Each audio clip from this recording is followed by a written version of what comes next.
នេះគឺជាការធ្វើស្រែនៅប្រទេសចិនដែលយើងគ្រប់គ្នាមើលទៅហាក់ដូចជាចម្លែកបន្តិចព្រោះអីនៅប្រទេសចិនគឺជាប្រទេសមួយដែលជឿនលឿនផ្នែកកសិកម្មយ៉ាងខ្លាំងហេតុអ្វីក៏ប្រជាកសិករទាំងនេះធ្វើស្រែនិងច្រូតដោយដៃនិងមានឧបករណ៍កាត់ម្ដងម្ដងយ៉ាងដូចនេះយើងទាំងអស់គ្នាប្រហែលជាមិនដឹងនោះទេនេះគឺជាប្រជាជនភាគតិចដែលរស់នៅក្នុងប្រទេសចិនពួកគាត់ទាំងនោះគឺរស់នៅក្នុងជួរភ្នំដែលធ្វើស្រែអាស្រ័យផលទៅតាមជ្រលងភ្នំទោះបីជាពួកយើងសង្កេតឃើញពួកគាត់ថាហាក់ដូចជាបុរាណបន្តិចក៏ពិតមែនក៏ប៉ុន្តែការរស់នៅទីកន្លែងនោះគឺមានលក្ខណៈស្រួលហើយនឹងធម្មជាតិច្រើនអញ្ចឹងទេពួកគាត់ទាំងនោះគឺសុទ្ធសឹងតែជាប្រជាជនដែលមានសុខភាពល្អនិងរឹងមាំដែលមានអាយុវែងសម្រាប់ការងារទាំងនេះគឺជាទំនៀមទម្លាប់របស់ពួកគាត់ទាំងអស់គ្នាហើយពួកគាត់ប្រមូលផលគឺពាក្យច្រើនគឺធ្វើឡើងដោយដៃសុទ្ធសាធតែម្ដងមិនត្រូវបានប្រើដោយគ្រឿងម៉ាស៊ីននោះទេម្នាក់គ្រាន់តែមានឧបករណ៍ដើម្បីកាត់ដើមស្រូវមួយដ៏តូចក៏អាចកាត់និងប្រមូលផលបានបើទោះបីជានៅក្នុងការប្រមូលផលរៀងយឺតយ៉ាវបន្តិចក៏ពិតមែនក៏ពួកគាត់ទាំងនោះក៏នៅតែប្រឹងប្រែងធ្វើជាប្រចាំថ្ងៃបើយើងធ្វើការប្រៀបធៀបអំពីសង្គមយើងរស់នៅសពថ្ងៃនៅក្នុងការប្រមូលផលកសិកម្មផ្នែកស្រូវសម្រាប់ពួកយើងទាំងអស់គ្នាធ្វើការភោគផលបានច្រើនក៏ពិតមែនក៏ប៉ុន្តែនៅក្នុងការច្រូតឬក៏ប្រមូលផលសុទ្ធសឹងតែជាការប្រើទៅដោយគ្រឿងចក្រដូច្នេះហើយនៅក្នុងអំឡុងពេលដែលយើងប្រមូលផលដោយប្រើគ្រឿងចក្រនោះប្រកាសជាមានការជ្រុះឬក៏បាត់បង់គ្រាប់ស្រូវយ៉ាងច្រើនចំណុចមួយទៀតនៅពេលដែលយើងធ្វើការដឹកជញ្ជូនសុទ្ធសឹងតែជាការប្រើទៅដោយគ្រឿងម៉ាស៊ីនដើម្បីដឹកជញ្ជូនធាទាំងនោះយកមកកាន់នៅទីកន្លែងឬក៏ផ្ទះរៀងៗខ្លួនបើយើងគិតទៅគឺវានឹងចំណាយលុយកាក់អស់យ៉ាងច្រើនចំណែកឯពួកគាត់ដែលរស់នៅក្នុងប្រទេសចិនដែលជាជនជាតិភាគតិចទាំងនេះគឺពួកគាត់ធ្វើឡើងដោយកម្លាំងមនុស្សនិងកម្លាំងសត្វតែប៉ុណ្ណោះបើទោះបីជាស្រែរបស់ពួកគាត់មានចំនួនតិចតួចក៏ពិតមែនក៏ប៉ុន្តែពួកគាត់ធ្វើឡើងគឺគ្រប់គ្រាន់នៅក្នុងការហូបចុកសម្រាប់រយៈពេលក្នុងមួយឆ្នាំចំណាប់អារម្មណ៍របស់ admin គឺសង្កេតឃើញថាពួកគាត់ទាំងនោះគឺធ្វើស្រែទោះបីជាតិចតួចក៏ពិតមែនក៏ប៉ុន្តែ admin អាចសង្កេតឃើញថាការប្រមូលផលរបស់ពួកគាត់គឺមិនខ្ជិលខ្ជានោះទេពុកម៉ែបងប្អូនហេតុអ្វីបានខ្ញុំគិតថាមិនខ្ជិលខ្ជានៅក្នុងកំបិតដៃសម្រាប់គាត់ដែលកំពុងតែកាត់ដើមស្រូវម្ដងអញ្ចឹងគឺហាក់បីដូចជាគាត់អាចប្រមូលបានផលអស់រហូតដល់ 95.5% ឯណោះពុកម៉ែបងប្អូនអញ្ចឹងទេការជ្រុះនិងបាត់គ្រាប់ស្រូវធាដែលគាត់បាននោះគឺហាក់បីដូចជាមិនទៅមានការជ្រុះឬក៏បាត់បង់គ្រាប់ស្រូវនោះទេអញ្ចឹងទេ admin សង្កេតឃើញថានេះគឺជាការប្រមូលផលមួយដែលត្រឹមត្រូវក៏ប៉ុន្តែសម្រាប់ការអាប់ដេតក៏ដូចជាបច្ចុប្បន្នភាពនៅក្នុងប្រទេសយើងរាល់ថ្ងៃគឺបើយើងធ្វើក៏វាមិនកើតដែរពុកម៉ែបងប្អូនទាំងអស់គ្នាគឺចំនួនស្រែសម្រាប់ប្រជាកសិកររាល់ថ្ងៃគឺធ្វើយ៉ាងច្រើននិងព្យួរដោយគ្រឿងចក្រដូចជាអត្រាក្តីគោយន្តក្តីអញ្ចឹងទេប្រសិនបើយើងធ្វើស្រែតិចតួចក៏មិនអាចប្រមូលផលនឹងបានស្រូវទៅលក់ដូចគេនោះដែរបងប្អូនអញ្ចឹងទេនេះគ្រាន់តែជាការចែករំលែកនៅចំណេះដឹងនិងបំភ្លឺនៅចំណុចមួយចំនួនហើយសូមបងប្អូនកុំភ្លេចចុច like និង subscribe follow ម្នាក់មួយនឹងទទួលបាននៅវីដេអូប្លែកៗក៏ដូចជាវីដេអូដែលចែករំលែកនៅចំណេះដឹង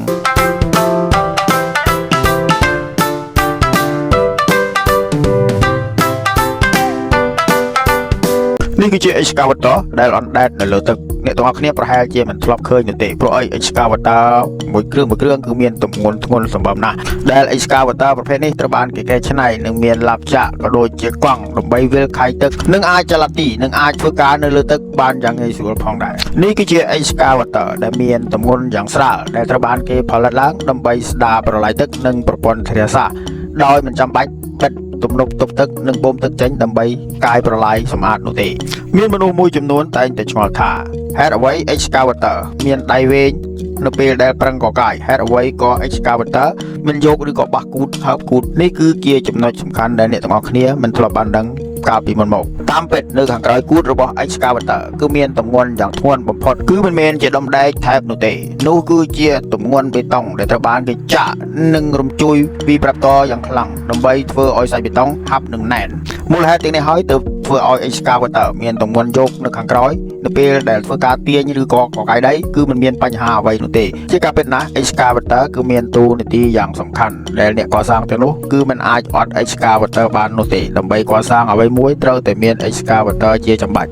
យើងក៏លេចមើលទៅប្រទេសអ្នកមានពួកគេទាំងនោះគឺសុទ្ធសឹងតែជាអ្នកដែលប្រើ excavator ដែលមានទំហំយ៉ាងធំធ្វើការលឿននិងឆាប់រហ័សដូច្នេះហើយនៅក្នុងការអភិវឌ្ឍគឺតែងតែរីកចម្រើននិងលឿនហើយពួកគេទាំងនោះគឺមិនទៅប្រើប្រជាជនឬក៏មនុស្សច្រើនប្រមាណនោះទេពួកគេទាំងនោះគឺតែងតែប្រើគ្រឿងចក្រជំនួសមនុស្សយ៉ាងច្រើនតម្រូវការសម្រាប់បច្ចុប្បន្នមនុស្សនៅក្នុងពិភពលោកត្រូវការ excavator យ៉ាងច្រើននៅក្នុងការកសាងនិងអភិវឌ្ឍនៅប្រទេសរៀងៗខ្លួនអញ្ចឹងទេក្រុមហ៊ុននិងអ្នកផលិតនៅ excavator ដែលមានចំនួនយ៉ាងច្រើននេះគឺត្រូវបានផលិតឥតឈប់ឈរនោះទេអ្នកទាំងអស់គ្នាប្រហែលជាមើលរំលងនៅចំណុចមួយនេះដោយសារតែមាន excavator នេះហើយទើបធ្វើឲ្យកើតមានផ្លូវថ្នល់ផ្លូវទឹកនិងផ្លូវអាកាសផងដែរសម្រាប់បច្ចុប្បន្នប្រទេសដែលកំពុងតែអភិវឌ្ឍពួកគេទាំងនោះគឺកំពុងតែទទួលទិញនៅគ្រឿង excavator ពីប្រទេសចិនប្រទេសអាមេរិកប្រទេសជប៉ុនដោយប្រទេសទាំងនោះគឺជាអ្នកផលិតនៅគ្រឿងចក្រ excavator នៅក្នុងនោះក៏មានប្រទេសកម្ពុជាដែលកំពុងតែទិញគ្រឿងចក្រ excavator នេះចូលមកក្នុងស្រុកផងដែរ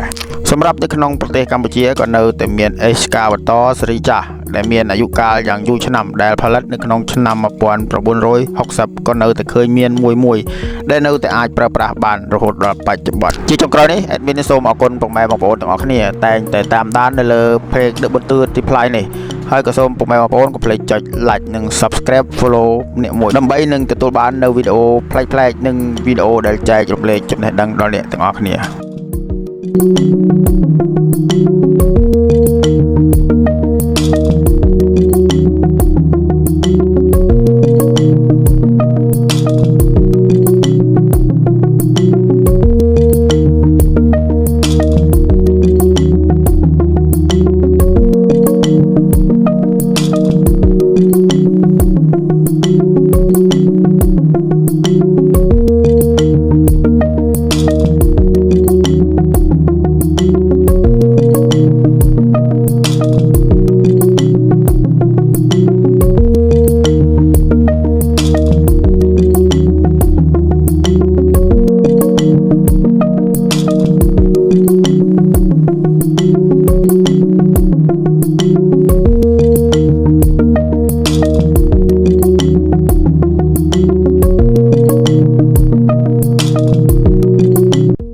នេះគឺជាសិល្បៈក្នុងការកែច្នៃដើមឈើឲ្យคล้ายទៅជាកៅអីឬក៏ជាអ្វីមួយដែលគេតុបតែងសម្រាប់ធ្វើជាសួនក៏ដូចជាការលំហែកាយសម្រាប់មនុស្សទៅទេសចរ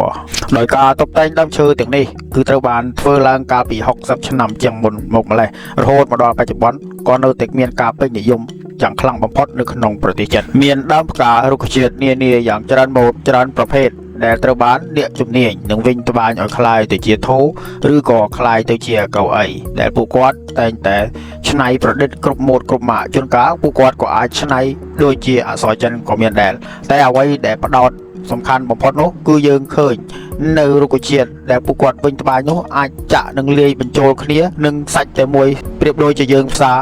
H-stretch ឬក៏ផ្សារ Etosan បញ្ចូលគ្នាអញ្ចឹងក៏ប៉ុន្តែអ្វីដែលគួរឲ្យកត់សម្គាល់នោះរុក្ខជាតិដែលពួកគាត់បានវិញត្បាញនិងចងក្រងឲ្យคล้ายទៅជាសួនមួយទាំងនេះគឺសុទ្ធសឹងតែរុក្ខជាតិដែលមានជីវិតនៅពេលដែលអ្នកឯកទេសក៏ដូចជាអ្នកជំនាញធ្វើការកែច្នៃរួចហើយនោះពួកគាត់ក៏ចាប់ផ្ដើមធ្វើការថែទាំនិងស្រោចទឹកដាក់ជីដើម្បីឲ្យរុក្ខជាតិក៏ដូចជាផ្កាទាំងនោះលាស់និងចេញត្រួយដែលមានពណ៌បៃតងយ៉ាងស្រស់បំព្រងទាំងនេះគឺជាសួនមួយដែលធ្វើនៅប្រទេសចិនដែលពួកគាត់កំពុងតែរៀបចំនិងធ្វើការដេកនិងបង្កើនការទាក់ទាញយ៉ាងខ្លាំងសម្រាប់ប្រជាប្រិយភាពដែលនៅប្រទេសចិនដែលពួកគាត់ទាំងនោះនៅពេលដែលធ្វើការនៅហត់ពួកគាត់តែងតែសម្រាប់វិស្វកម្មនិងទៅលំហែនៅទីនោះផងដែរកាលពី60ឆ្នាំជាងមុនប្រជាជនចិនពួកគាត់គឺជាអ្នករកឃើញនៅការទិញត្បាញនិងកែច្នៃរុក្ខជាតិទាំងនេះឲ្យคล้ายជាវត្ថុក៏ដូចជាអ្វីមួយដែលពួកគាត់ចង់បានក៏ប៉ុន្តែពួកគាត់ទាំងនោះប្រើចំណងចងដោយខ្សែវល្លិតែប៉ុណ្ណោះរីឯបច្ចុប្បន្ន អ្នកកែច្នៃទាំងនោះហាក់បីដូចជាមានភាពធូរស្រាលបន្តិចព្រោះអីពួកគាត់មានចំណងចងរឹតដោយខ្សែកលយាយជ័រសម្រាប់ចំណាប់អារម្មណ៍របស់ admin សង្ឃឹមថាទៅថ្ងៃអនាគតនៅក្នុងប្រទេសកម្ពុជានឹងមានប្រជាកសិករក៏ដូចជាអ្នកជំនាញដែលចង់រៀនអំពីការកែច្នៃក៏ដូចជាដេកដើមឈើនិងដើមផ្កានិងរុក្ខជាតិទាំងនេះឲ្យคล้ายទៅជាវត្ថុដែលទាក់ទាញក៏ដូចជាសួនដ៏ធំសម្រាប់លំហែនៅក្នុងប្រទេសកម្ពុជាផងដែរសូមអរគុណពុកម៉ែបងប្អូនទាំងអស់គ្នាសម្រាប់ការតាមដានពីដើមរហូតមកដល់ទីបញ្ចប់ប្រសិនបើគិតថាវីដេអូនេះមានគុណប្រយោជន៍សូមកុំភ្លេចចុច like និង subscribe follow ម្នាក់មួយដើម្បីជាកម្លាំងចិត្តដល់ admin